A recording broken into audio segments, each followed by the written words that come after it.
Hola, que Dios te bendiga.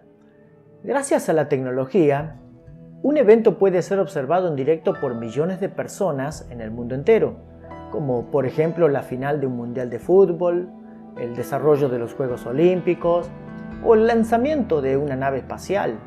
Y gracias a la tecnología también, otros millones de personas observan el mismo evento en diferido, días, meses o años después. De esta manera, un evento suma miles de millones de espectadores si tenemos en cuenta los que lo vieron en directo más los que lo pueden ver con posterioridad. Hay un espectáculo que supera por lejos a todos los demás en cuanto a la cantidad y diversidad de espectadores. Lucas, el evangelista, nos relata dicho espectáculo en su evangelio, en el capítulo 23, desde el versículo 38 en adelante. Y referimos a este espectáculo como a las horas finales de la vida del Señor Jesucristo, cuando Él fue crucificado. Había también sobre Él un título escrito con letras griegas, latinas y hebreas. Este es el Rey de los judíos. Y uno de los malhechores que estaban colgados le injuriaba diciendo: si tú eres el Cristo, sálvate a ti mismo y a nosotros. Respondiendo el otro, le respondió, diciendo: ¿ni aún temes tú a Dios, estando en la misma condenación? Nosotros, a la verdad, justamente padecemos, porque recibimos lo que merecieron nuestros hechos, mas éste ningún mal hizo. Y dijo a Jesús: acuérdate de mí cuando vengas en tu reino. Entonces Jesús le dijo: de cierto te digo que hoy estarás conmigo en el paraíso. Cuando era como la hora sexta, hubo tinieblas sobre toda la tierra hasta la hora novena, y el sol se oscureció, y el velo del templo se rasgó por la mitad. Entonces Jesús, clamando a gran voz, dijo: Padre, en tus manos encomiendo mi espíritu. Y habiendo dicho esto, expiró. Cuando el centurión vio lo que había acontecido, dio gloria a Dios, diciendo: verdaderamente este hombre era justo. Y toda la multitud de los que estaban presentes en este espectáculo, viendo lo que había acontecido, se volvían golpeándose el pecho. Pero todos sus conocidos y las mujeres que le habían seguido desde Galilea estaban lejos mirando estas cosas. El versículo 48 dice entonces: y toda la multitud de los que estaban presentes en este espectáculo. Este mensaje lleva por título El espectáculo de la cruz. En todo espectáculo hay protagonistas, espectadores, escenografías y un libreto como elementos principales. Jesús y los que lo condenaron y los que hicieron posible esta crucifixión son los protagonistas principales, sin duda. Luego tenemos a la multitud como espectadores. El versículo 35 dice que el pueblo estaba mirando y aún los gobernantes se burlaban de él. No había nadie que no estuviera presente en este espectáculo. En la escenografía, el lugar donde se desarrollaba esta obra se conoce como el Gólgota o Monte de la Calavera, dado este nombre seguramente porque su formación rocosa, vista desde cierto ángulo, da la imagen, la sensación de estar observando a un cráneo, es decir, a una calavera. Y además también porque era el lugar donde se llevaban a cabo las ejecuciones y un libreto que se debe llevar. En este caso, ese libreto era el designio de Dios, el propósito de Dios, el plan que Dios había trazado. Pero quiero hablar en esta parte del mensaje de por lo menos 4 capítulos que tiene este espectáculo. Basándonos en este texto, el primero de ellos es el cargo de la ejecución de Jesús.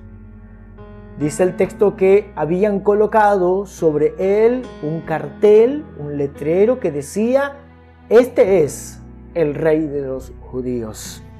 Estaba escrito en los 3 idiomas que prácticamente harían que casi cualquier persona que pasara o observara ese espectáculo pudiera contar con los subtítulos para que pudiera entender de qué se estaba tratando esta obra. Jesús no murió por malhechor o sedicioso o por mentir o por robar o por matar. El cargo de su ejecución fue ser rey. Claro, él dijo que su reino no era de este mundo. Si así fuera, sus seguidores saldrían a defenderlo. Su reino es eterno y celestial. Él sabía que era el rey. De eso él no tenía ninguna duda. Y también sabía que su reino todavía no había de manifestarse en toda su dimensión y esplendor. Él sabía perfectamente quién era. En una oportunidad él dijo de sí mismo: "Yo soy el camino y la verdad y la vida. Nadie viene al Padre si no es por mí". Juan capítulo 14, el versículo 6. Jesús vivió por su identidad, murió por su identidad y resucitó por su identidad. La identidad de Cristo fue la causa de su muerte, no algún delito que pudiera haber cometido. Lo mataron injustamente por quien era. De esta manera, Él tomó nuestra identidad de pecadores y con su muerte nos regala ahora la identidad de hijos de Dios. Este capítulo, entonces, podríamos decir que se denomina el cargo, la acusación que hicieron contra el Señor. Pero el segundo capítulo de este libreto es el propósito por el cual fue Él a esa cruenta cruz. Dice la Escritura que había a uno de sus lados un ladrón que manifestó arrepentimiento, que manifestó reconocimiento de entender que Jesús no estaba muriendo por algo malo que él hubiera hecho, sino que injustamente estaba padeciendo y que estaba muriendo por él, porque le pide que se acuerde cuando regrese. De esa manera él está expresando que cree que Jesús, si bien está muriendo, pero va a resucitar y además va a regresar como rey, porque le dice: "Acuérdate de mí cuando vengas en tu reino". Y Jesús les respondió que en ese mismo día estarían juntos en el paraíso. El paraíso fue el lugar donde Dios puso a Adán, donde Dios puso a Adán y a Eva, la primera familia, y el principio de la humanidad fue puesto allí en el paraíso del Edén. Edén significa placer, significa un lugar para disfrutar.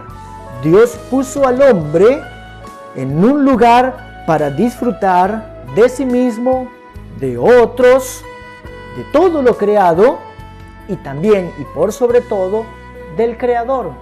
Pero al fallar ellos en cumplir la voluntad de Dios, entonces son expulsados de ese lugar de placer, de esa capacidad de disfrutar a Dios, y quedan excluidos de la presencia de Dios. Y allí vivía también, en esa calidad de vida, vivimos todos y vivía ese malhechor. Y Jesús le promete que en ese mismo día Él va a poder estar en ese lugar de disfrute que Dios ha preparado para todos aquellos que confían en Él. El Señor Jesús vino a recuperar aquello que se había perdido. Habíamos perdido la relación con Dios. La muerte de Jesús hace posible que ahora la recuperemos. Pero el tercer capítulo nos muestra cómo llevaría a cabo Él el cumplimiento de esta promesa. ¿Cómo haría posible que estuvieran después de la muerte en el paraíso? Había que vencer el reino de las tinieblas, porque ese hombre estaba muriendo merecidamente y correspondía no solamente la muerte, sino también la separación eterna de Dios. Pero Dios muestra en Cristo y en la muerte de Cristo su plan de salvación por toda la eternidad. Dice el texto bíblico que era como la hora sexta, es decir, el mediodía, la hora 12 para nosotros, pleno mediodía. Y que las tinieblas cubrieron toda la tierra hasta la hora novena, es decir, hasta las 3 de la tarde. Y el sol se oscureció y el velo del templo se rasgó por la mitad. En la hora más oscura, o en la más profunda oscuridad de ese momento, el Señor obra el milagro más grande de todos los milagros que Él ha llevado a cabo en todo su ministerio. Alimentó las multitudes, sanó a los enfermos, calmó la tempestad, libertó a los cautivos e hizo una gran cantidad de milagros. Pero el más extraordinario de todos es el que sucede en esta hora de mayor oscuridad, y es la rotura del velo del templo. Ese velo que separaba el lugar santísimo, donde moraba la misma y la gloriosa presencia de Dios, del lugar santo hasta donde ese momento los sacerdotes podían llegar para oficiar el culto o para ministrar en la presencia del Señor. El comentarista bíblico, haciendo alusión a este momento en el que Jesús muere en las fechas de la Pascua, escribe lo siguiente: en el momento en que la víctima expiró sobre el altar del Calvario, aquel velo grueso que por muchas edades había sido el espantoso símbolo de la separación entre Dios y los hombres culpables, se rasgó de arriba a abajo. Es decir, sin intervención humana, lo que impedía acceder a la presencia de Dios, ahora se hacía posible. Pablo, en la carta a Timoteo, capítulo 6, versículo 16, dice que Dios habita en luz inaccesible y que ningún ser humano puede ver su gloria o su presencia. Ninguno de los hombres ha visto ni puede ver a Dios, quien habita en luz inaccesible. Pero la muerte de Jesús, en el momento de mayor dominio de la oscuridad, ahora están haciendo posible ese camino. El sol fue oscurecido, no dejó de brillar, pero algo se interpuso entre la luz y el calor y toda la humanidad. Fueron las tinieblas. El sol de justicia fue oscurecido. No dejó de brillar la gloria de Dios, sino que Él permitió que las tinieblas se interpusieran en ese instante entre Él y nosotros. Pero al morir por nosotros, este Cristo maravilloso nos lleva entonces a su luz. Tal vez en este momento sientas que tu noche no termina, tal vez sientas que estás viviendo en una de las horas más oscuras de tu vida, un pecado que no puedes vencer, un vicio que no puedes dejar, el luto que ha llegado a tu casa o a tu familia, el temor que parece crecer y agigantarse. No sé cuál sea la causa por la cual sientas que la hora de las tinieblas se ha profundizado en tu vida o en tu familia. El Señor Jesús tiene la capacidad de obrar un milagro extraordinario aún en el momento en que reina la oscuridad y aún en el momento en que reinan las tinieblas. Pero llegamos al último de estos 4 capítulos que quiero referirme de este libreto. El capítulo de la muerte. El capítulo donde Jesús entrega su espíritu al Padre. Este capítulo que es difícil ponerle un título, que encontrar en una expresión que describa fiel y completamente el capítulo de la muerte.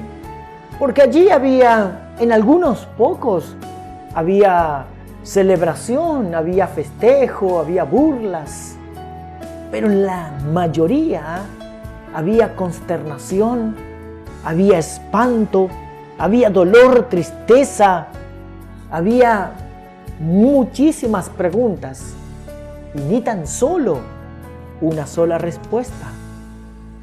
Pienso que la frase "no puede ser", no puede ser, sería la que la mayoría de las personas estaríamos diciendo una y otra vez si estuviéramos en aquel lugar. A este capítulo lo he llamado la extraña sensación. Porque era imposible no recordar todas las promesas que el Señor había dado. Y era imposible no preguntarse por qué no usa su poder, por qué no usa su autoridad. El que ordena a los vientos y a las olas y a las tormentas calmarse. El que da la orden y los demonios se le sujetaban.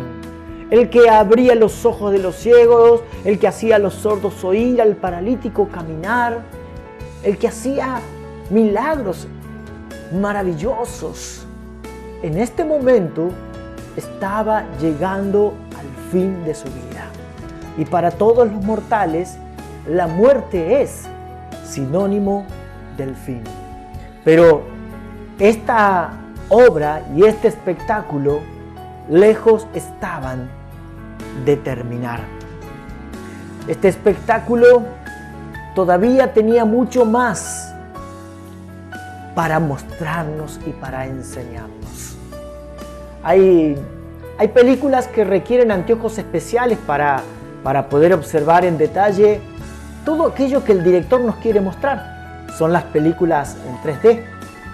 Se necesitan unos anteojos especiales que nos permiten apreciar todo aquello que en la tercera dimensión se puede ver.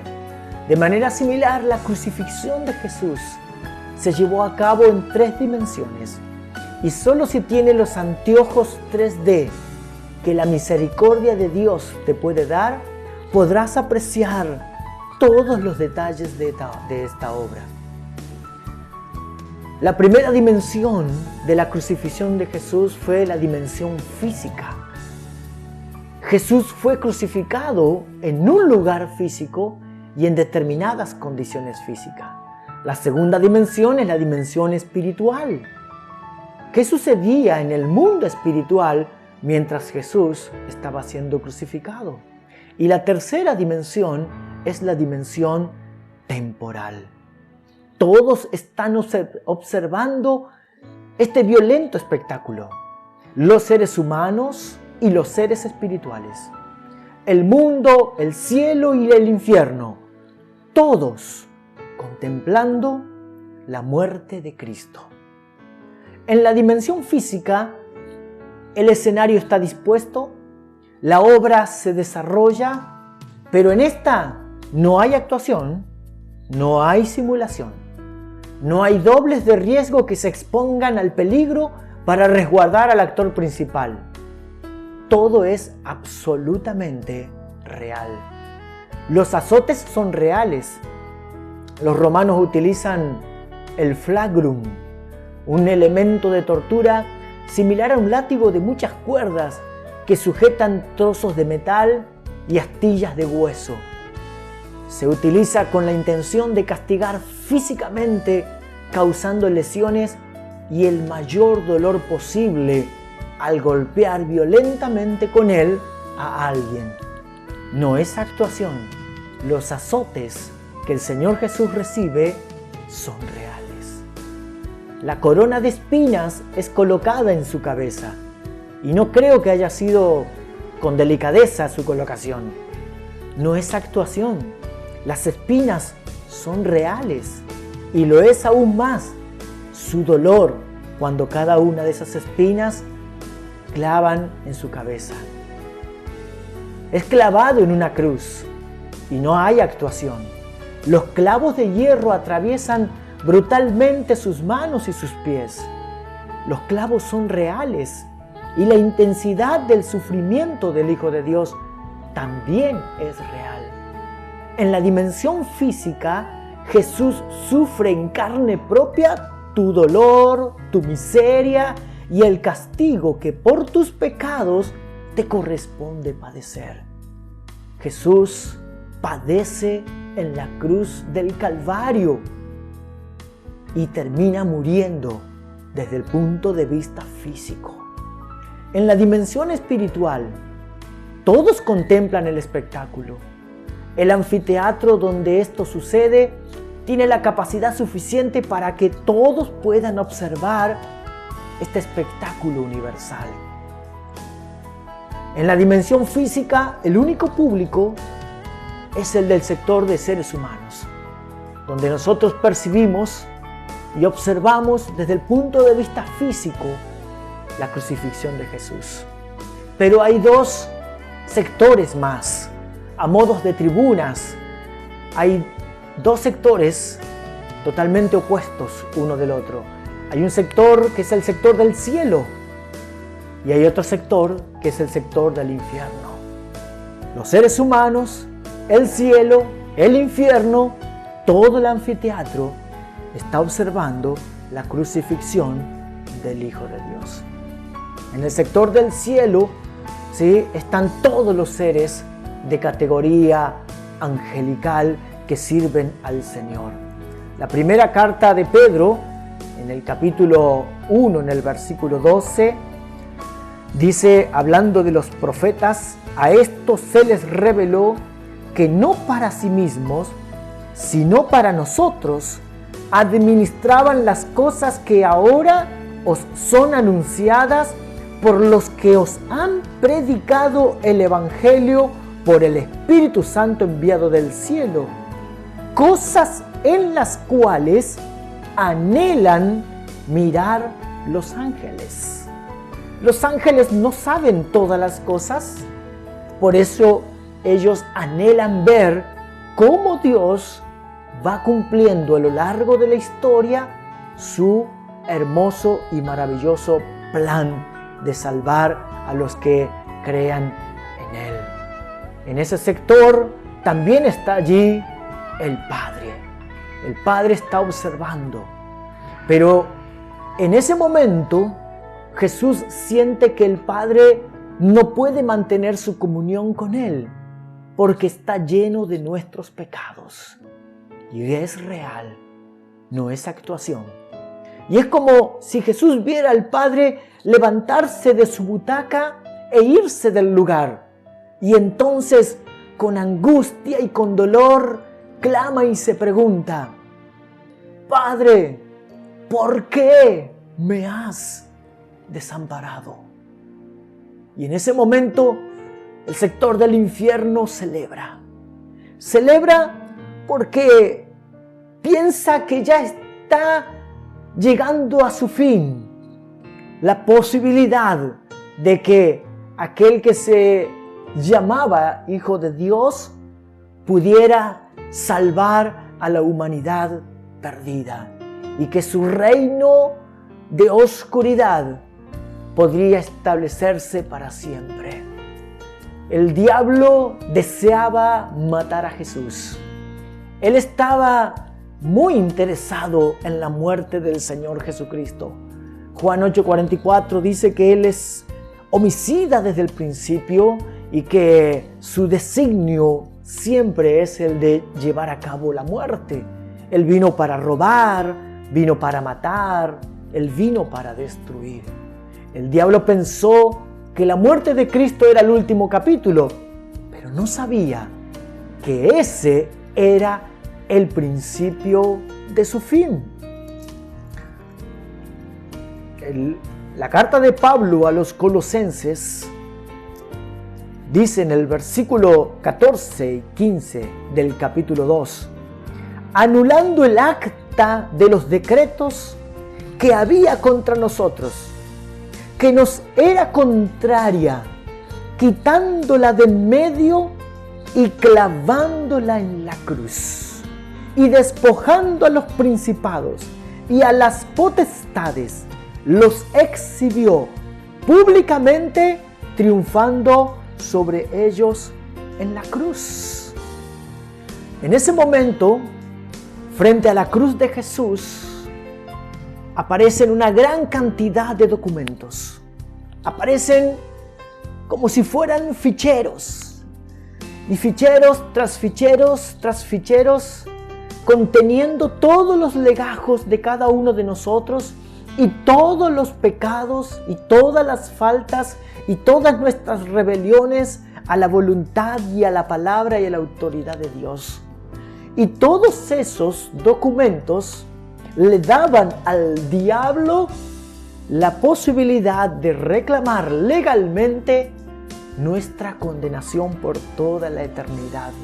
Pero en este momento de la obra, en este momento del espectáculo, el Señor Jesús toma cada uno de esos documentos, los hace parte de su propio cuerpo y los clava en la cruz. Y al clavarlos en la cruz, los deja muertos. Son documentos muertos. Son documentos que ya no tienen valor legal. El diablo no puede solicitar o reclamar mi castigo eterno, porque esos documentos fueron clavados y quedaron sin vigencia, quedaron sin valor con la muerte del Hijo de Dios. Y dice la Biblia, triunfando sobre ellos en la cruz, los exhibió públicamente. En este momento, cuando Jesús está muriendo, está sucediendo algo maravilloso en el mundo espiritual. El poder del diablo está siendo quitado.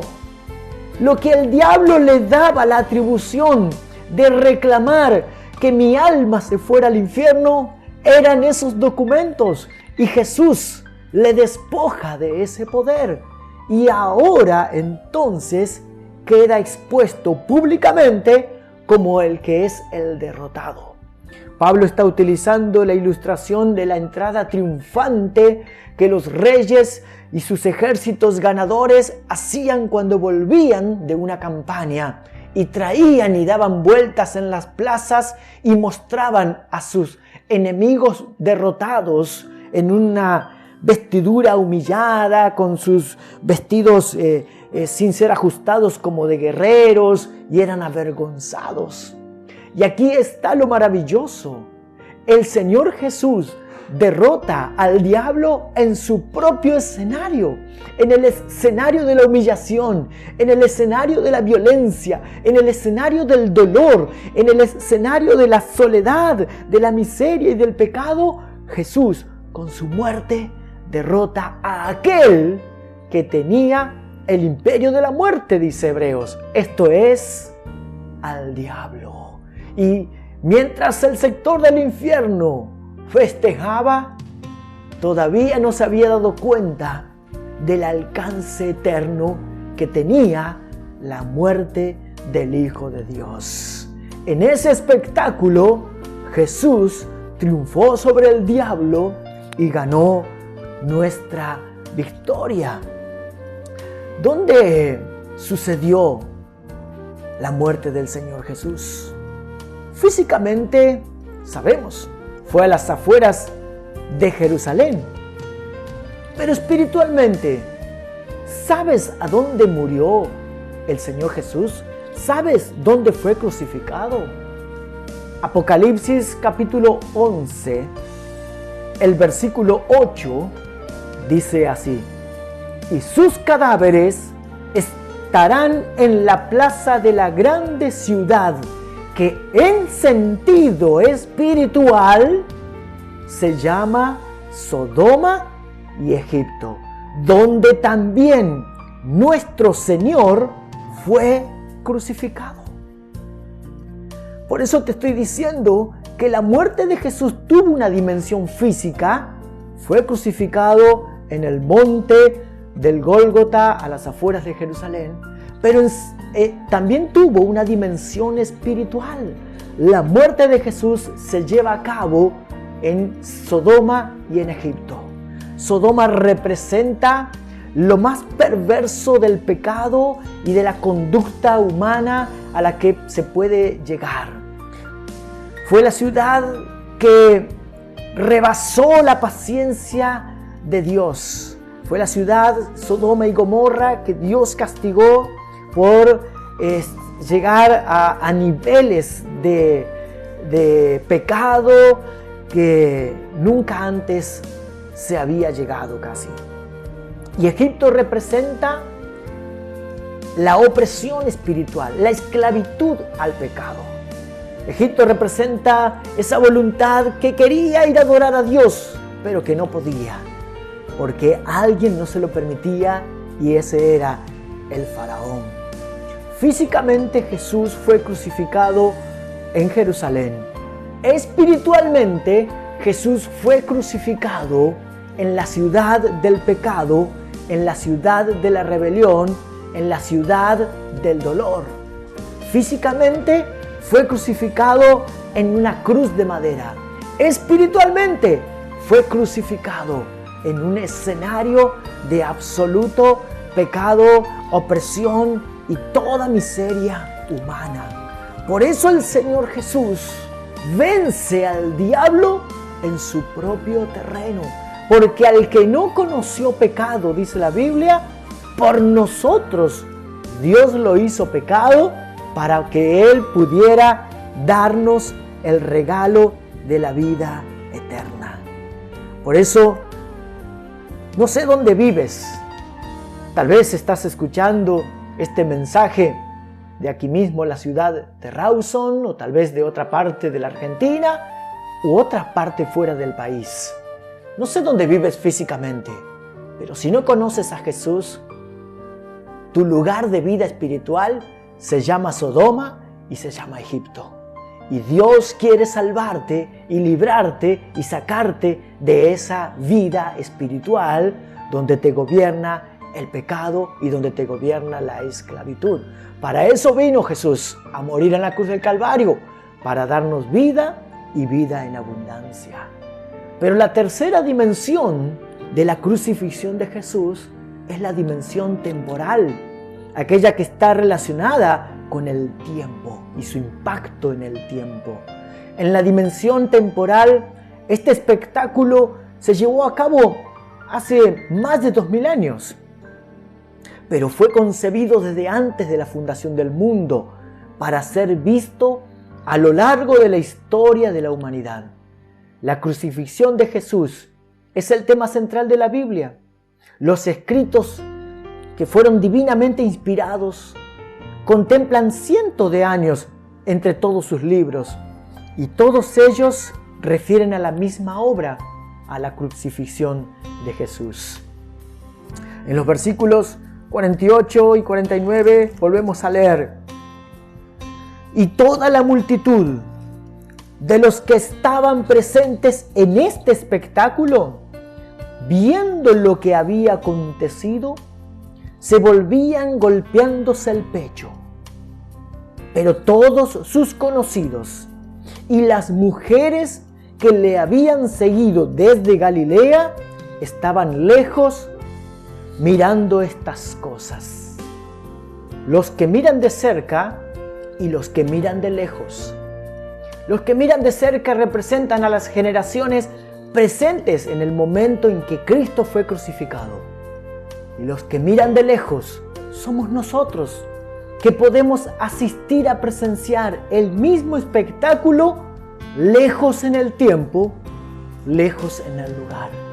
Miles de años después y en lugares tan recónditos como todo el mundo puede hoy estar oyendo, estar presenciando este espectáculo de la crucifixión del Señor Jesús. Este espectáculo será recordado por la eternidad como el evento más trascendental de la historia. No hay otro evento que un humano realizara que tuviera impacto por toda la eternidad. La muerte de Jesús fue llevada a cabo entre dos ladrones, dijimos.